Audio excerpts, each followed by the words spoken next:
From the dusty streets of Tema to the roaring stadiums of Europe, Lamptey's life was never a straight line. He was born in Tema, a place full of movement, ships docking, markets buzzing, and boys kicking footballs through narrow lanes. But while other boys laughed, Ni's childhood was full of tears. At home, he was not a child, just a body to hit and insult. "Useless boy," his father shouted one night, stumbling in with alcohol on his breath. "You'll never become anything." Sometimes he hit Ni with a belt. Other times he burned him with cigarette butts. The pain never left his skin or his heart. Ni would sneak out at night, barefoot, hungry and crying. But the only time he felt alive was when he had a ball at his feet. "Pass, Ni," his friends would yell on the street, and he would. But then he'd run with it again, fast like the wind, and shoot it through makeshift goalposts made of stones. The game was his escape, his peace. At just 8 years old, his world shattered again. His parents divorced, and he was thrown out like rubbish. "Go!" his stepfather roared, pointing to the door. "You are no longer welcome here." Ni wandered until he found a Muslim football camp in Accra. They trained hard and prayed often. He converted from Christianity to Islam just to be allowed to stay. His stepfather found out and came to the camp gate, shouting in anger, "You are a disgrace! You spit on your mother's religion!" Ni stood behind the coach, shaking, too afraid to speak. But the coach looked the stepfather in the eye and said, "This boy has talent. Leave him in peace." From there, Ni played for young corners. The Ghana Football Association saw his brilliance and tried to keep him. They took his passport. They told him he could not leave Ghana, but Ni was determined. One night, with nothing but hope, he paid a taxi driver to smuggle him across the border into Nigeria. It was there he met Stephen Keshi, the Nigerian captain. Keshi saw something in Ni's eyes. "Boy," Keshi said kindly, "I've heard about you. You're special. Come with me to Belgium." Keshi gave him a fake passport. On it, Ni Lamptey was listed as Keshi's son. At 16, the boy who was once beaten and abandoned stepped onto the field for Anderlecht. He scored 7 goals in just 14 games. His goal against Roma made history. He became the youngest player to score in European club tournaments. The world began calling him the next Pelé. But behind the praise was a boy who couldn't read or write, a boy who was tricked by agents and used by the people who were supposed to help him. In 1994, he was sold to Aston Villa. He didn't understand the contracts. His agent, Antonio Caliendo, pocketed huge money. Ni didn't know. He just smiled and signed. He struggled in England. The pain of his past, the confusion of a new life. It followed him everywhere. "Why can't I be happy?" he once whispered alone in his room.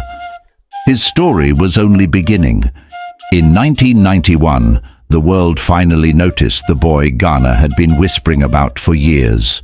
Ni Lamptey, the boy who had suffered in silence, the boy who found peace only with a football at his feet, was about to make the world cheer his name.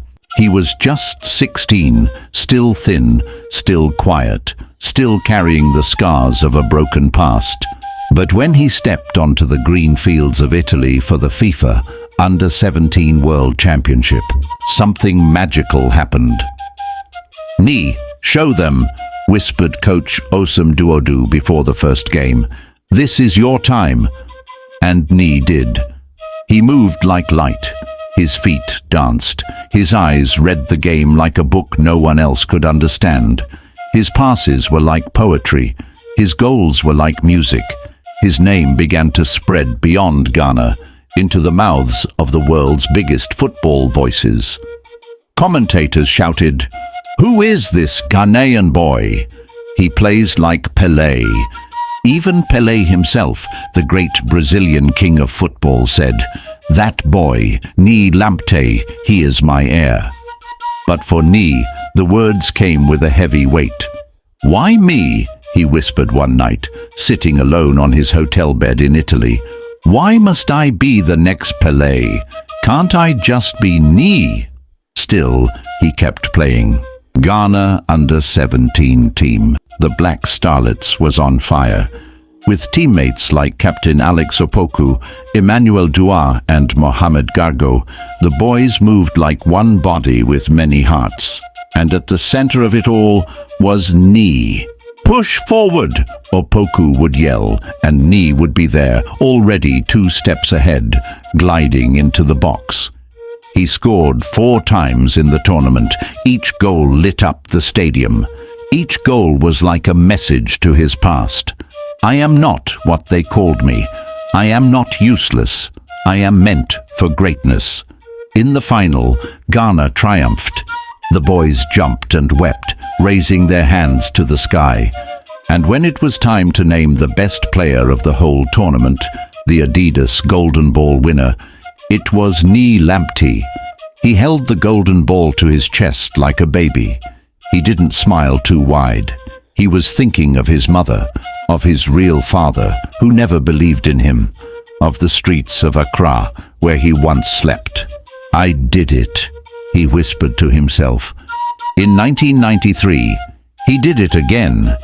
This time, he was the leader of the Black Satellites, the under-20 Ghanaian team. He led them to win the African Under-20 Cup of Nations, and then took them all the way to the final of the FIFA World Youth Championship in Australia. In the final against Brazil, scored again. Ghana was leading. But in the last moments, Brazil came back, winning 2-1. Sat on the grass, heartbroken, tears in his eyes, not just because of the loss, but because he felt he had let Ghana down.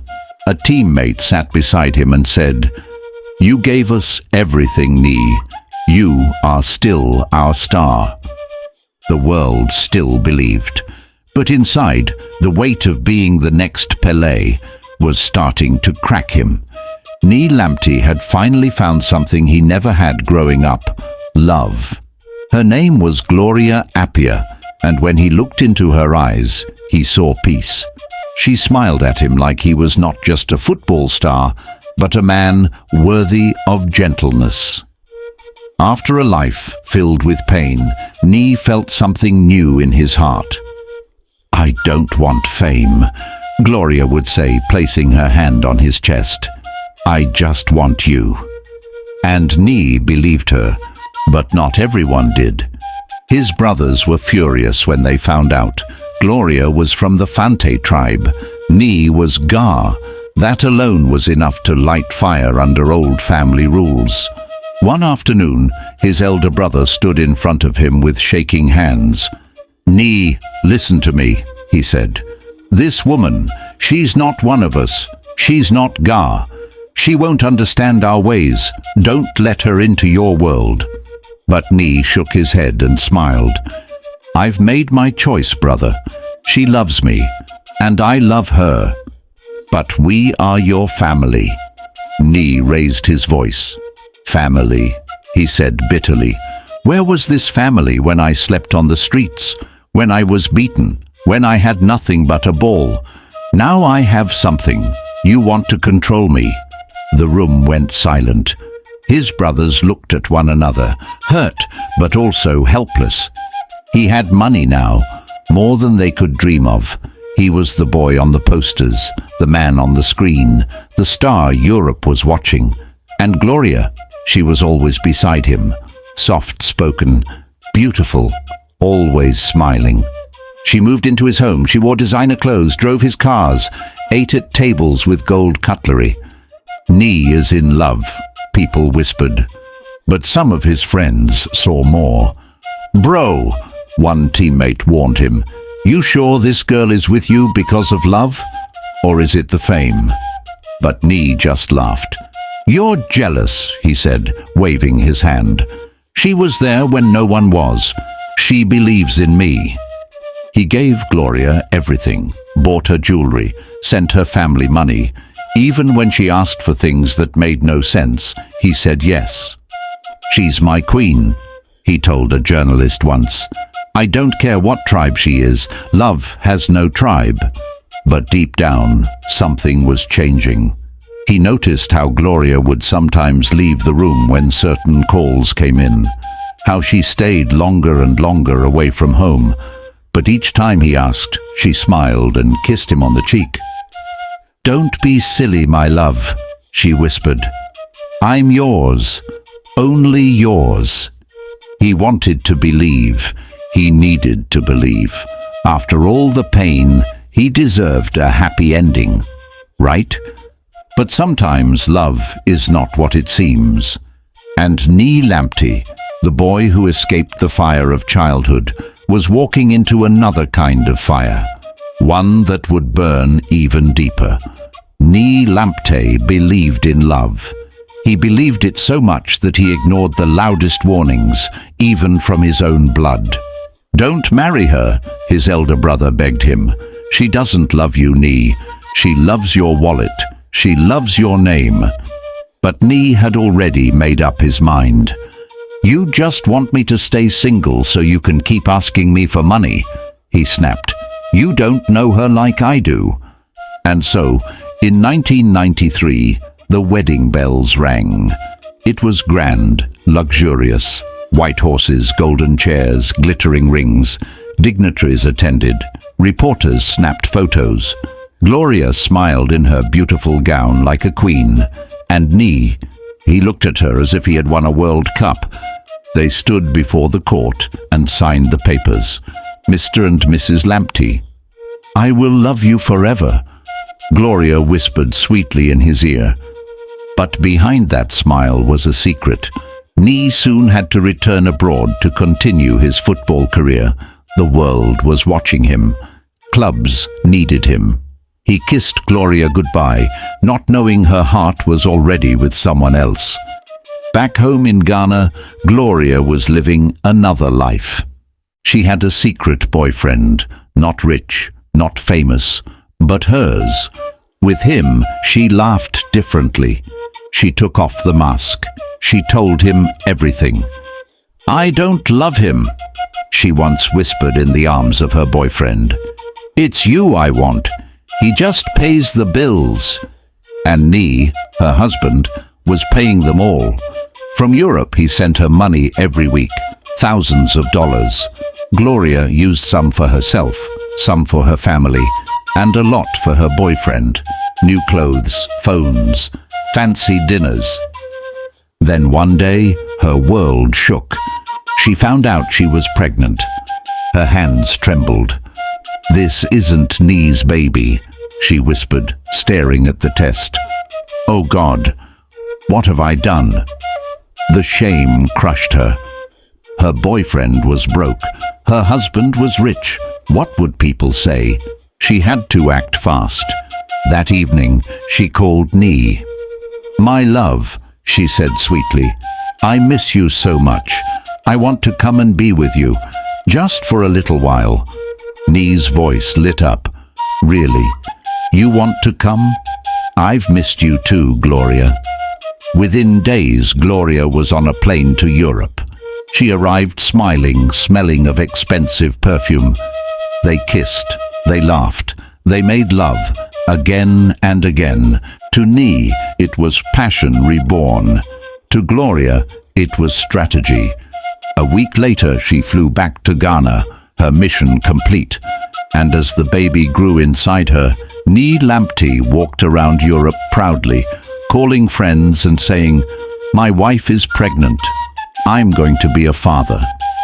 He didn't know the child wasn't his.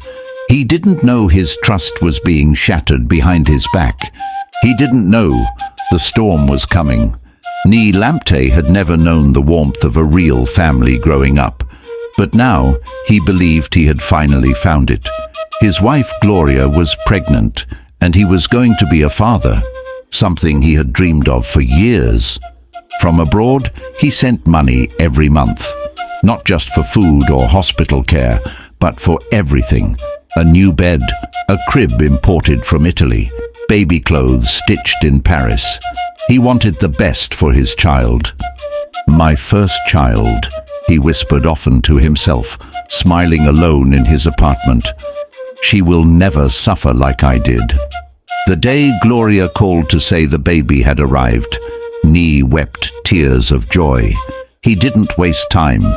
He rushed to his club and asked for permission to travel back home to Ghana. "I need to see my daughter," he said, "just for a few days." When he arrived in Accra, the whole house was decorated. Family, friends, journalists. Everyone came to see the star footballer and his newborn baby girl. She was tiny, soft, and beautiful. Nee held her in his arms and whispered gently, "Khadija, you are my world now." The naming ceremony was royal. Gold and white decorations covered the house. Traditional drums filled the air. Nee wore a white agbada with golden embroidery. Gloria wore diamonds on her neck. Guests were served dishes from around the world. It was not a party. It was history. To show his appreciation to Gloria, Nee bought her a brand new luxurious car, sleek, black, with custom plates that read, "Mrs. Lamptey, thank you," he told her, "for giving me this gift." But behind Gloria's smile, her secret was still safe. Khadija was not Nee Lamptey's daughter. She had ended things with her poor boyfriend, or so she said. But the truth, she was still sneaking around with him, still using Nee's money to spoil him. Fancy dinners, hotel weekends, and even clothes. And every time she needed money, she made up new excuses.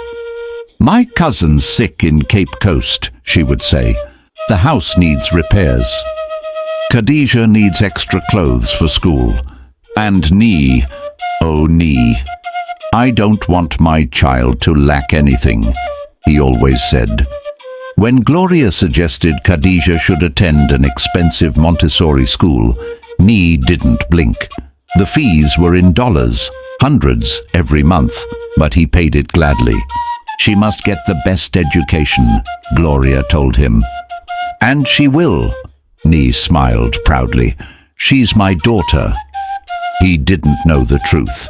He didn't know the blood running through Khadija's veins wasn't his. He didn't know the woman he trusted was building her lies taller each day. He only knew love, and he gave it freely. Years passed, and Nee Lamptey continued to pour his love, time, and money into the family he believed was his. Little Khadija was growing fast. She looked nothing like him, but Nee never questioned it. "She has her mother's face," he would say proudly. One evening, far away in Europe, his phone rang. It was Gloria. "Hello, my love," she said in her sweetest voice. "Hey, Gloria," Nee replied, tired after training. "It's late there in Ghana. Everything okay?" "I miss you," she whispered. "I want to see you." Nee hesitated. Something in him had changed. He felt distant. But love makes the heart forget logic. "Come," he said. "Come, if it will make you happy." Within days, Gloria was back in Europe. She smiled, dressed up, and told him stories from home. "I just want to feel close to you again," she said one night, hugging him tightly. He held her, unsure. But like always, they ended up in bed.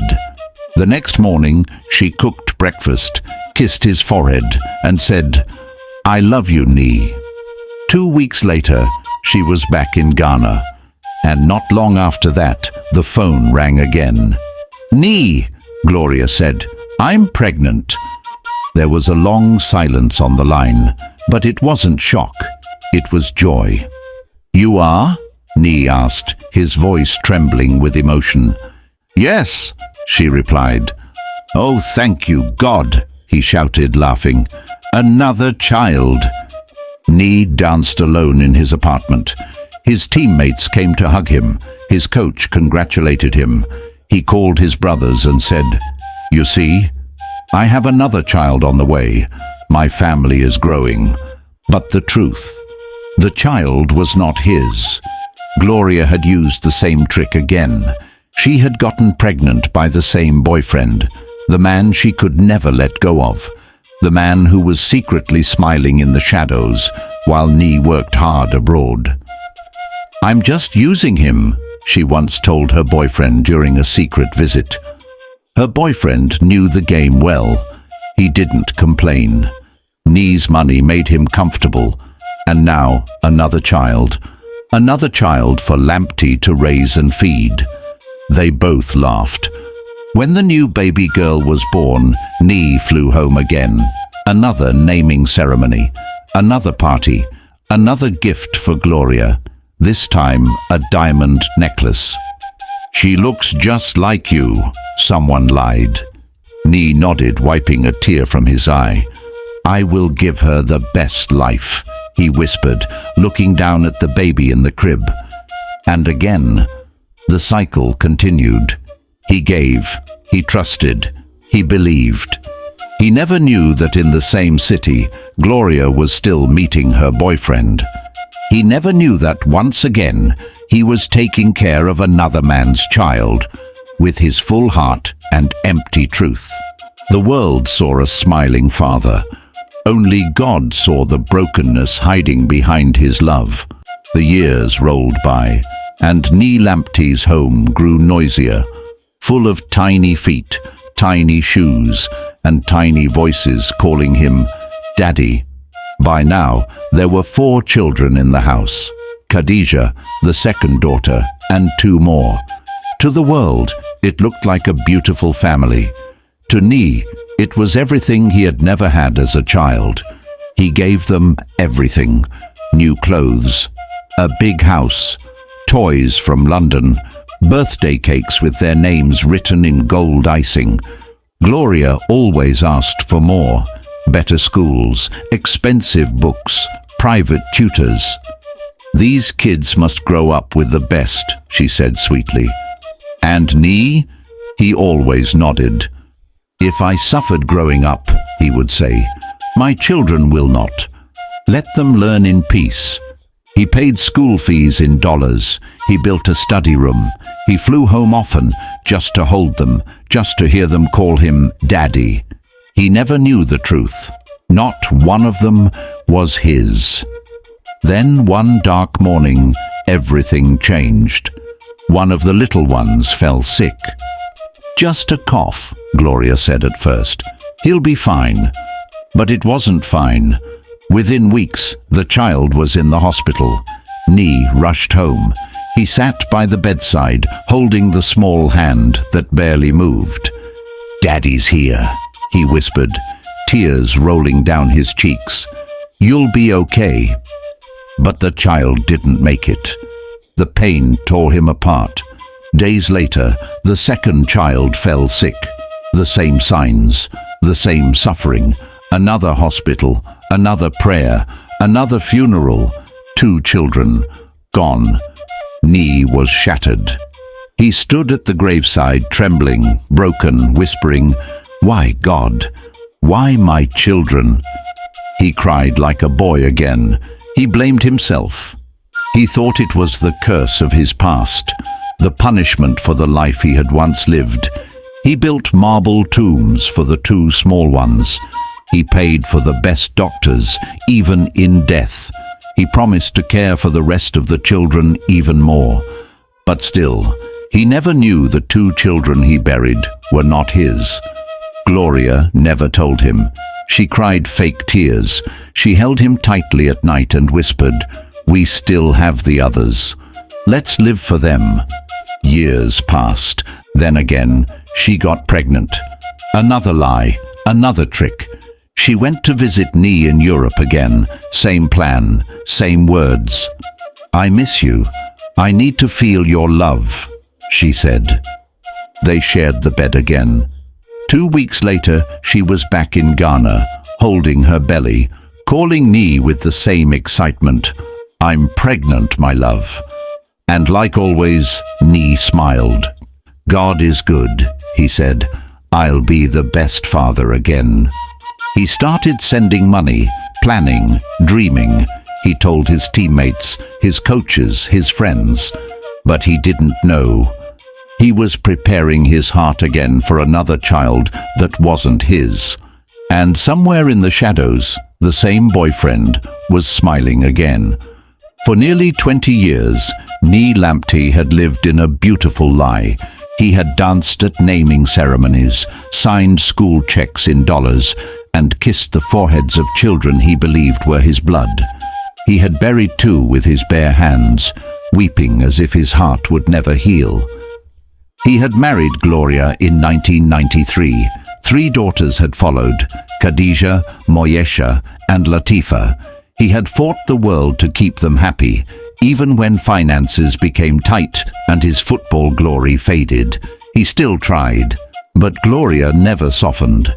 When will you send Khadija abroad? She snapped one evening. She's not a baby. Stop making excuses. I'm trying, he replied gently, tired. Just wait small. I'm working on something. Things haven't been easy lately. But Gloria didn't care. You always have money for others. Why not your own daughter? That word began to haunt him. Your own daughter. Whispers had started reaching him. One old friend said, are you sure those kids are yours? Even his coach once asked carefully, they don't look like you at all. Don't you think it's strange? The seed of doubt had been planted, and it wouldn't stop growing. So, quietly, without telling a soul, decided to seek the truth. He conducted DNA tests for all 3 daughters, Khadija, Moyesha, and baby Latifa. Weeks later, the envelope came. He sat alone in his car, hands trembling. His heart beat like a drum. Slowly, he opened it. His eyes scanned the first line. Probability of paternity, 0.00%. He blinked. He read it again, then again, and again. No, he whispered. No, no, no. He tore open the second envelope. Probability of paternity, 0.00%. The third. Probability of paternity, 0.00%. All 3. None of the children he had raised, loved, fought for, cried for, starved for, were his. His world collapsed. He couldn't breathe. He dropped the papers, screamed, and punched the dashboard of the car so hard his knuckles bled. He shouted into the empty air, tears rolling down his face. How could she do this to me? He thought of every birthday, every school fee, every hospital visit, every prayer, every hug. He had loved them so purely, so blindly. And now he was just a stranger to his own home. He drove home slowly, feeling like a ghost. He entered the house. The photos on the walls mocked him, smiling faces that weren't his children. That night he locked himself in his room. He thought of ending everything. He stood by the window, looking down, whispering to God, "Why? Why me? What did I ever do to deserve this?" He nearly jumped, nearly, but something stopped him. A tiny voice deep inside. "You survived your father's beatings. You survived the streets. You can survive this." But barely. His heart had been ripped apart. He had raised 3 daughters, Khadija, Moyesha, and Latifa, for 19 years with all his heart, all his earnings, and all his love. He had sent them to the best schools, buried 2 others who died of lung disease, and wiped tears from eyes that were never born from his blood. And now, everything had come crashing down. He sat alone in his room, the DNA papers trembling in his hands. The numbers were clear, 0%. Not one of them was his. His hands reached for the small drawer in his wardrobe. Inside was his gun. His chest heaved. His face was soaked in tears. He fell to his knees. "I gave everything, Lord," he whispered. "Why me? Why?" He picked up the gun, pointed it at himself. "But then I heard a voice," he said years later. "It was God. He told me to stop." He dropped the gun.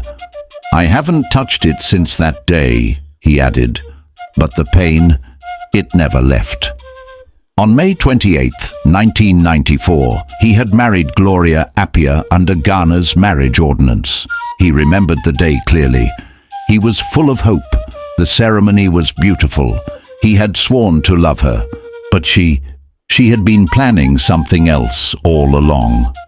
When the truth came out in 2013, Gloria didn't show remorse. Instead, she went to court and accused Nee of being the violent one. She claimed he had emotionally abused her and the children. She claimed he cheated. She claimed she was the one who helped footballers acquire properties and deserved to be paid. She demanded 114,096 Ghanaian cedis, about $20,000, for feeding, utility bills, and car maintenance. She asked for a lump sum of 500,000 Ghanaian cedis, about $87,700, and requested an equal share of the properties and bank accounts. Nee Lamptey sat quietly in court, shattered. He had loved her, trusted her, defended her when his own brothers warned him. He admitted the marriage had collapsed beyond repair, but not because of abuse. It was the betrayal, the lies, the children, the truth he had carried for nearly 20 years without knowing. He presented the DNA test results to the court as proof. On June 14, 2017, the High Court gave its verdict. The marriage was over. It declared that the 3 children were not biologically his. The court gave Gloria a house in Domi and 2 vehicles. Nee kept the marital home, the same house where he had once played with children who were not his. The court awarded Gloria 200,000 Ghanaian cedis, about $35,000, as settlement. But she wasn't done. She appealed. She claimed Nee had known since 1992 that the children weren't his, a lie the court rejected. She refused to explain how the children were conceived, saying it wasn't through sex. The Court of Appeal dismissed her appeal. It said clearly she had committed adultery, and Nee had paid the ultimate price, not in cash, but in years of his soul. The man who had once been called the next Pele had been reduced to tears, pain, and betrayal.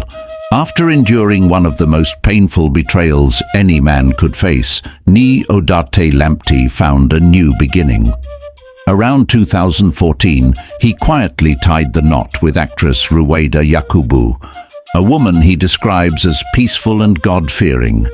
The scars of his past remained, but his heart slowly began to heal. Together they now have 3 beautiful children, 2 girls and 1 boy, a blessing that has brought renewed purpose and joy to his life. In moments of deep reflection, Lamptey often speaks about the turning point that saved him, divine intervention. Now in his late 40s, Lamptey calls himself a hardened survivor, not bitter, but wiser. Wiser about life, about people, and especially about love. Most men, he says with a heavy sigh, are married to women who never truly loved them. They're there because of money, fame, or what they can gain, not for love. It's very hard for a rich man to find genuine love. Lamptey's story has become a symbol of warning and wisdom for many. He urges young men, especially those who rise to fame or fortune, to pray for discernment and divine protection from false love. Money attracts both good and evil, he warns. You might think you've found love, But until life tests it, you may never know the heart of the person beside you.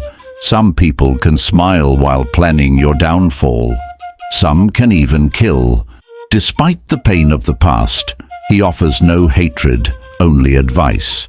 His heart is full of gratitude for the second chance he's been given, a peaceful home, a loving wife, and children who bring him laughter once more. He leaves this powerful message. Pray, pray hard that the Lord will deliver you from fake love, love that pretends, love that drains, love that destroys. Don't rush, watch and pray. And now, we turn the question over to you, the viewer. If you were in Lamptey's shoes, would you do a DNA test to confirm if your children are truly yours? Leave your answer in the comments. And if this story moved you, touched something deep within your heart, or opened your eyes, subscribe to Ananse Web of Tales for more real, captivating and emotional stories like this one. Comment below and tell us where you're watching from, your city, your country, your story. This is not just a tale of betrayal. It is a tale of rebirth, of grace, of survival.